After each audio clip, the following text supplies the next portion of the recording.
Hey guys! Welcome to Couple. Please like and subscribe if you like this video. While the Trump administration fortifies the southern border, there's growing concern over the number of foreigners entering the country illegally across the porous northern border with Canada. People crossing the border between Vermont and Quebec have paid smugglers up to $4,000, usually payable when the immigrants reach their U.S. destination, according to officials and court documents. While the number of arrests is tiny compared with the southern border, the human smuggling is just as sophisticated. They are very well organized. They have scouted the area. They have scouted us, said U.S. Border Patrol agent Richard Ross.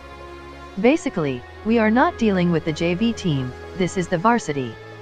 Driving the increase here, officials say, is the ease of entry into Canada, where visas are no longer required for Mexicans, and a border that receives less scrutiny and resources than the southern border, where thousands fleeing violence in Central America are being detained.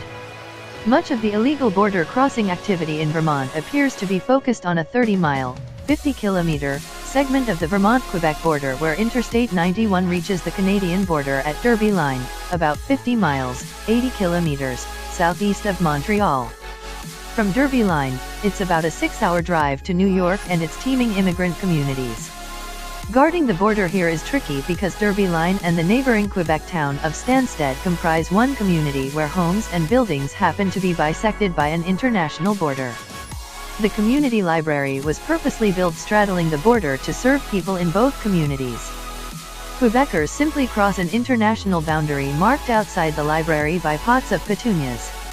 Occasionally, illegal border crossers will walk, or even drive, across near the library. This is really a town with an invisible border going through it, said Stansted resident Matthew Farfan, who has written a book about life along the border, after he left the library's Vermont entrance and prepared to cross back into Canada. Against this bucolic backdrop, however, there is a growing sense of unease among U.S. law enforcement authorities.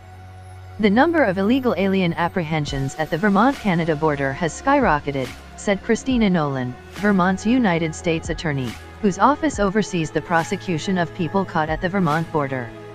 So far this fiscal year, there have been at least 267 apprehensions along Vermont's border with Canada, compared with 132 all of last year, according to statistics compiled by Nolan's office.